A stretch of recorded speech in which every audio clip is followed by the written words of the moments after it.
So I think we are not too bad at changing those emotional states. What hasn't really been demonstrated very convincingly, at least to my mind, is that that translates into the physical health outcome. So, that you get, for example, some people who have heart disease, who are depressed, you manage their depression. There are various ways, both talking therapies and pharmacotherapies, you might do that. And so you might improve their depressed state. But to demonstrate that that then has the subsequent effect on their physical health is something which really hasn't been demonstrated in a convincing way in a very large scale so far. I think it will happen, but it hasn't happened terribly much yet. And so we're sort of at the level of trying to manage those sort of emotional health and well-being issues, but to try to show those are going to be translated into the physical health outcomes into the benefit of people is still an important challenge.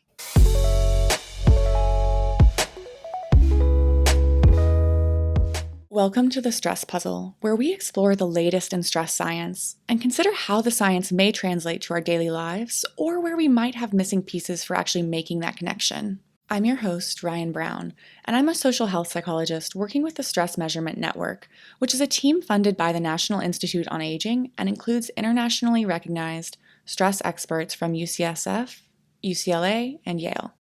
To wrap up Season 1 of The Stress Puzzle, I had the privilege of speaking with Dr. Andrew Steptoe about his critical contributions to health psychology, spanning work on how social inequities contribute to cardiovascular disease, how social relationships change as we age, and the importance of looking beyond the negative to also include perspectives on positive well-being and health. Dr. Steptoe's episode complements many earlier episodes of The Stress Puzzle.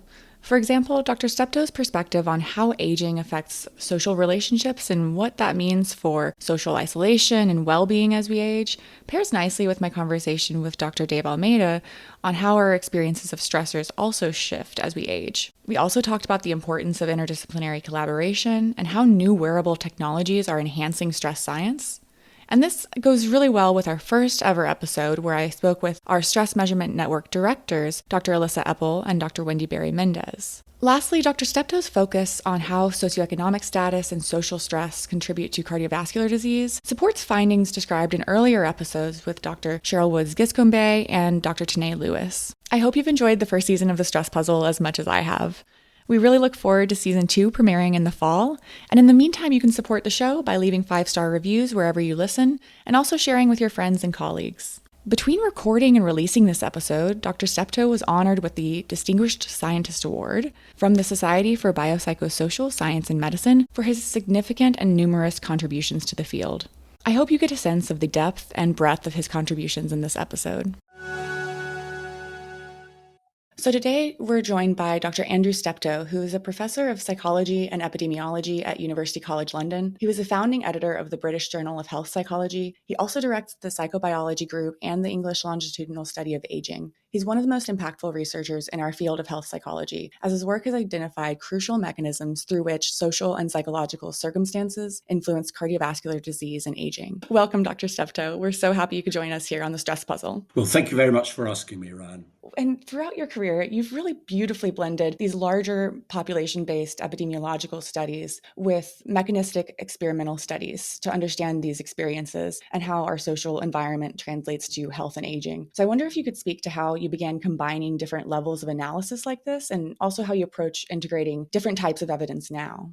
Yes, that's an interesting question. I started my career very much as a laboratory-based stress researcher, doing fairly conventional studies of autonomic and hormonal responses to stress in different groups of people, typically using fairly small samples and short-term challenges in the laboratory. And these are very valuable experiments. But over the years, I realized that one needed a broader population perspective on these issues. The reason is that the sort of problems I was interested in, such as cardiovascular disease and coronary heart disease, are very strongly graded by socioeconomic position. So people of lower social status are at much higher risk. And we weren't really taking account of those sorts of factors within the stress studies that we were doing. And so after a number of years just doing the laboratory work, I started moving more into trying to integrate these laboratory studies into larger scale epidemiological studies. And I was fortunate to join up with a colleague called Michael Marmot, who had started the Whitehall 2 epidemiological cohort, which was particularly interested in social inequalities in cardiovascular disease. So we were able to work together to try to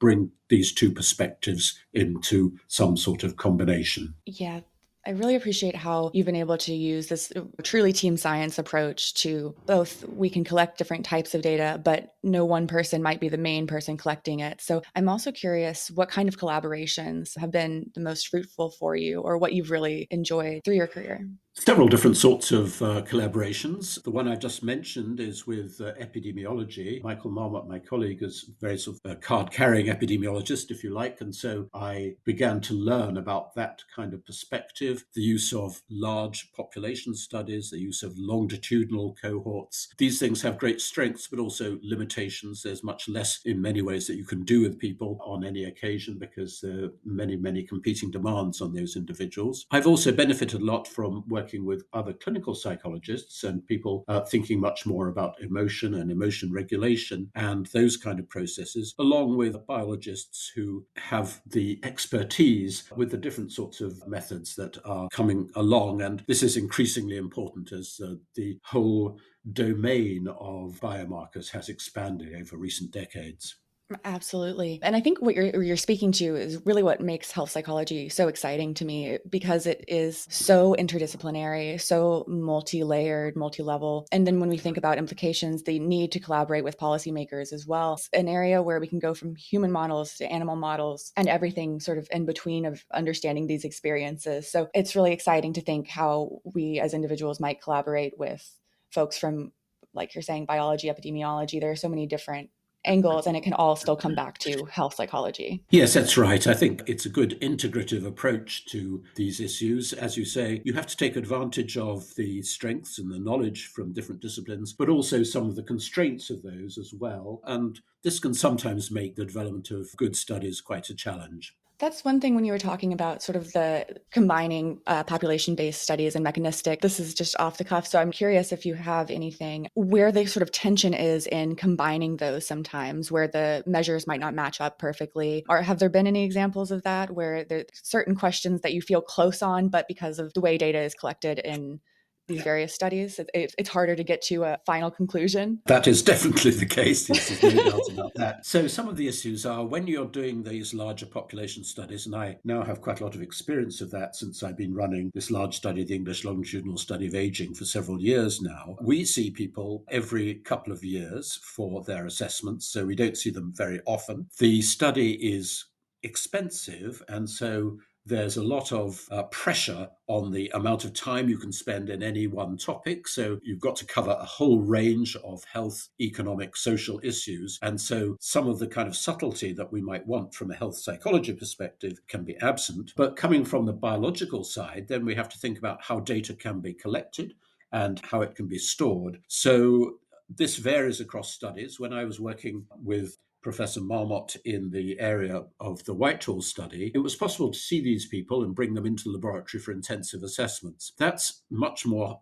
difficult to do now with my current cohort, the English Longitudinal Study of Aging, because these people are distributed right across the country. And Mhm. although England is not a very big country in US terms, it's still a fair distance. And so what we tend to do is we go to people's homes because these are older people and we collect data there. So when you're collecting data in someone's home, you're quite constrained as to what you can do, what sort of measures you can take. The biological parameters have to be things which are fairly stable. So you can collect, say, blood samples and then take them back to a laboratory, maybe not even on the same day, but Right. 1 or 2 days later. And so those sorts of issues kind of limit the sorts of things that one can do. And then when you're thinking about your findings as a whole, is there any particular finding that stands out to you that feels the most meaningful, whether because of the importance of the results or something in the research process? Well, I think there are several of those sorts of issues, but I'll just mention two. One is in the area of social inequalities in cardiovascular and cardiometabolic disease more generally, where what we've been interested in is the sort of pathway which links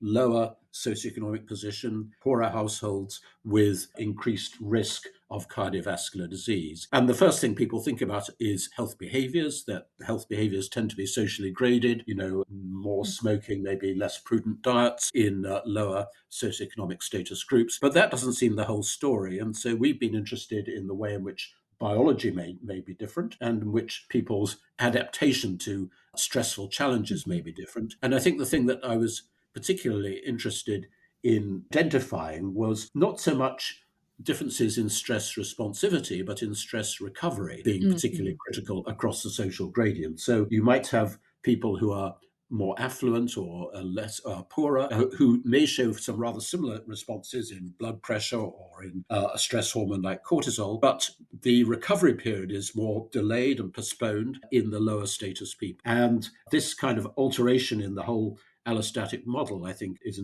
very important part of this issue. If I might just Mhm. mention a different area, Please. is in the work we've been doing over the last 20 years or so on positive psychological well-being, Mhm. where we've again tried to identify the biological underpinnings that might link between higher states of hedonic well-being or eudaimonic well-being and health outcomes. And again, trying to target the particular signals that seem to be relevant. That's perfect. And I really wanted to follow up on a lot of the more positive factors that you've been thinking about. Could you give us an overview of sort of what we know about positive well-being and aging and any key questions or measurement issues that you're grappling with now? The whole area of positive well-being and aging really came, I suppose, originally out of the much better established zone, which is to do with negative states such as depression and anxiety and physical health outcomes, because it's been known for quite a number of years now that older people who are depressed or who are distressed may be at higher risk for a number of different health conditions. What we and other people have thought about is whether simply the absence of depression or the absence of anxiety is enough, or whether one needs to think about more positive states as well. And so the whole research project has really been trying to identify more positive states of mind, which are potentially health protective over and above the kind of Mhm. absence of distress or the lower levels of distress. And so you can approach that in many different ways. What we have done is two things, really. One is to use longitudinal data that we have from these population studies, where we measure positive well-being at some sort of starting point or baseline, and then follow people up and see the development of different sorts of health conditions, and then try to show that people with higher levels of well-being are protected or have lower rates of development of various diseases and may even have greater survival. And then allied with that is to think about this sort of mediating pathways. Again, the health behaviors are relevant, but also the biological or psychobiological processes which are relevant. And as you're talking about that, I really appreciate how you're disentangling or separating out the behavior piece from more of the biological mechanisms. And so much of your work has really focused on those mechanisms. And so I'm wondering if you could give an overview. We really like to help early career researchers who might be just getting into these different areas have a broader overview and understanding going into it. So I'm curious if you could give an overview of sort of the core pathways that we think are involved with something like lower socioeconomic status or more social isolation linking to cardiovascular conditions or just poorer aging generally. Well, I think that's a very interesting issue, Ryan, because I think there's a whole kind of new domain of work and very interesting challenges which come out of the newer biomarkers that have only been Hmm. coming on stream over recent years. So for most of my career, the way in pathways in which we've been thinking about this are, first of all, the autonomic nervous system, that's the automatic nervous system, and the sympathetic branch of that being activated under conditions of challenge and stress, and that how persistent sympathetic activation may increase health risk. And that's coupled with neuroendocrine processes, in particular cortisol regulation and dysregulation being relevant. And then along with those, the inflammatory mechanisms that have emerged out of psychoneuroimmunological research, which seem to be conveying some of the health risk as well. So those are, I think, the kind of core pathways that have been investigated so far. But having said that, there's a whole new array of issues which are particularly relevant for aging. And a lot of these revolve around the issue of biological compared with chronological age. That is, the Hmm. how old your biology is compared with how old you are in terms of the date you were born and how many years have elapsed. And this whole idea that people have a biological age which may be either older or younger than their chronological age, and that is the critical process as far as many of these age-related conditions are concerned. And a lot of the problems, of course, that we face in terms of health in our society are age related. Hmm. Cardiovascular diseases we've mentioned, of course. Cancers are also more common as people get older. And then the whole area of cognitive decline and Hmm. dementia and frailty. These are all older age conditions. So anything we know about how the biology of aging progresses is going to be very important. So thinking about, what younger investigators, earlier career investigators might do, I would very much recommend that they become knowledgeable about these evolving technologies, these newer technologies, and to try to introduce those, if they can, into their research, which will typically require some kind of collaboration with experts in those fields. And in my experience, the experts are often very keen and positive and supportive in trying to think about these new kind of areas. Yeah, and that's something that I think too that I really appreciated in the health psych area because it is so interdisciplinary. I've experienced a lot of folks who are so willing to help trainees, and all it takes really is a cold email a lot of the times, right? To really transform your career. Absolutely. I think that's very important. The other aspect, I think, of understanding the biology of these processes that really has evolved in the last, I think, probably only 10 years is the use of real world data. That is the use of data Absolutely. which is collected in the field and the use of wearable technologies and momentary assessment methods and so forth, which the use of mobile phones, cell phones, has really made much easier. And I think that helps us move beyond the kind of problems I was mentioning earlier with the epidemiological studies, where we only have a Mhm. chance to see people once every 2 or 3 years, and we only have a short, small period of time, people in their own homes. Now we can connect with people on a much more dynamic basis in order to understand how their biology links with their health and well-being. It really is remarkable to consider when you just have the epidemiological studies and the mechanistic studies, what a valuable addition the sort of daily processes are to understanding what's going on kind of in the middle there. Absolutely, absolutely. And I think, when I started working in this area, we really were very limited. I mean, the only measures we actually had in the real world were, first of all, ambulatory blood pressure monitors, where these are sort of automated blood pressure cuffs, which can be programmed to inflate every 15, 20 minutes or whatever. So we've used those as, people go about their everyday lives, but they're pretty cumbersome and expensive. And the other method is the use of saliva for measuring stress hormones like cortisol, which again can be done in people's everyday lives. But I think now, there are more and more technologies coming on stream, which will greatly extend the types of biology we can look at and what we can find out from that. Absolutely. I was so blown away by dried blood spots in grad school just to see that that's possible to use these days. Absolutely. I think those are very valuable. I'm coming from a more medical tradition where we don't mind taking bloods, of course, but so that's never been such a constraint for me. But I think one of the interesting things is, for example, the wealth of inflammatory markers you can now get from Mhm. salivas, so that you can have a look in much more detail now at the immunological as well as endocrinological pathways in real time as people going about their everyday lives. Because remember, one of the problems with the epidemiological study is, say we're interested in something like social isolation or loneliness or something like that. When we see the person, we don't actually know what particular state they may be in or whether that's typical for them. We will just see those on those occasions. And to know more about the dynamics of their social relationships, what's going on a kind of day-to-day basis, would give you a much richer idea of how these things relate. Absolutely, especially around loneliness dynamics and with caregiving or anything like that. I could imagine that being incredibly useful. And as returning a little bit to the idea of these interventions, with the idea that these daily processes and being able to potentially do just in time interventions might be this really incredible tool for trying to quote unquote reduce the negative. This was a talk that I saw of yours last year and really enjoyed it, kind of getting at the idea of our understanding of how effectively interventions targeting, reducing the negative, whatever that is, which often is depressive symptoms, is translating into changes in health status. Could you talk us through a little bit of the challenge in that area?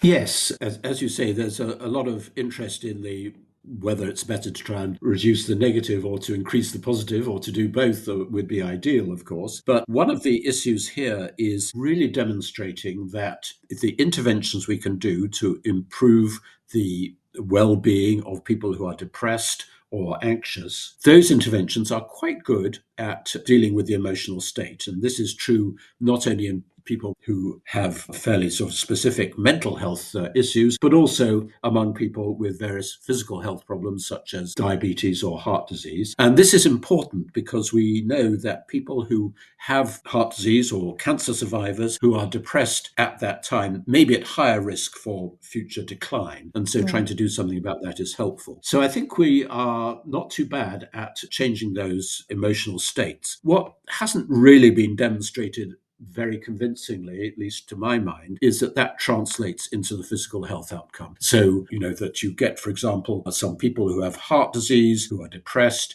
you manage their depression. There are various ways, both talking therapies and pharmacotherapies, you might do that. And so you might improve their depressed state. But to demonstrate that that then has the subsequent effect on their physical health is something which really hasn't been demonstrated in a convincing way in a very large scale so far. I think it will happen, but it hasn't happened terribly much yet. And so we're sort of at the level of trying to manage those sort of emotional health and well-being issues, but to try to show those are going to be translated into the physical health outcomes into the benefit of people is still an important challenge.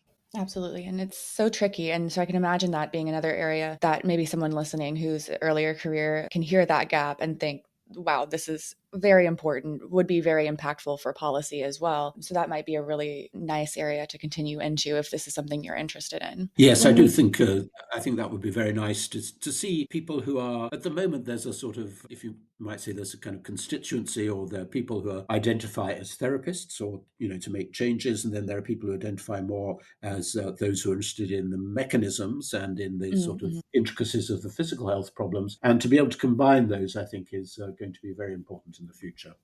Absolutely. So I really appreciated hearing you speak about the importance of investing in our relationships, even when it isn't absolutely necessary. This is something I think about a lot and think is really difficult in the way our society is set up today. So I'd love to hear your perspective on the link between social relationships and aging, and sort of, do we need to be improving measurement or focusing on more diverse types of relationships like friendships? What do you think would really push our understanding of this area forward? Yes, I think social relationships are actually very crucial as people get older. And my perspective on this has really arisen from the sort of observation that as people get into middle age and then towards older age, often their social networks become rather fixed or maybe even get smaller because they're focused, for example, on their families, maybe focused on their primary relationship, their kids, and so forth. And some of the other relationships they have may fall away. And this happens even more when someone retires because the relationships they might have at work Mhm. then will no longer be existing in the same way. And the problem for older people is that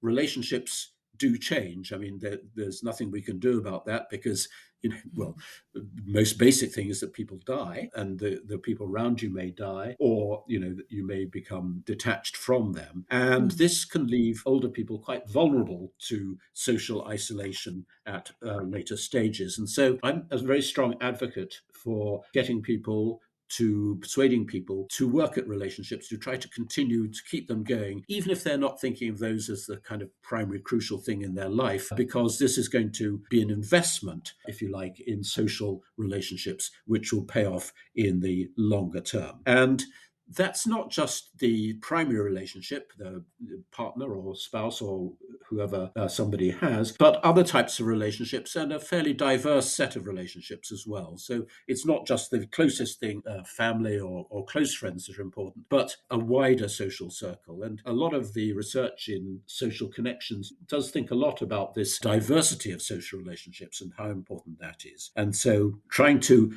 think about ways to promote those kind of relationships as people get older is a very important issue, I think. I completely agree. I've been really heartened to see more research focusing on friendships and like you're saying, the diversity of that network versus just a partner relationship. It seems like a much more rich understanding of our true social lives. And I believe either you mentioned it here or might have heard you say it somewhere else, but just around the rewarding social interactions in workplaces as well. So I think finding those places where you feel meaning, where you feel reward, where you feel connection, and just investing, like you said, is a great piece of advice. Yes, I think that is important. And the workplace is clearly important for many people. But as they get older, that's less likely to be prominent. So, thinking about the other kind of maybe more distant relationships you might have if you join various sort of clubs or social activities, or even less social activities, you'll still come across people who go to work in community gardens or something like that. They will be having some distant relationships with a wider range of people, and that's going to be helpful. Or if they go to exercise and fitness classes, the same sort of thing. It's not a question of sort of building up really close buddy relationships under those circumstances, but just having those connections, I think, is important. Yeah, nothing more joyful than a community garden or a book club. Absolutely. That's perfect. Thank you so much, Dr. Steptoe, and thank you for joining us today. Well, thank you very much, Ryan. It was a pleasure. Thanks for tuning in to this episode of The Stress Puzzle. We'd love to hear your thoughts and feedback on any issues we've covered today. You can email us at stresspunzlepod@gmail.com, and you can also send requests for topics or guests for future episodes. The best way you can support the show is by leaving 5-star reviews wherever you listen to our podcast and sharing with your friends or your collaborators. And until next time, we're wishing you good stress and opportunities for rest.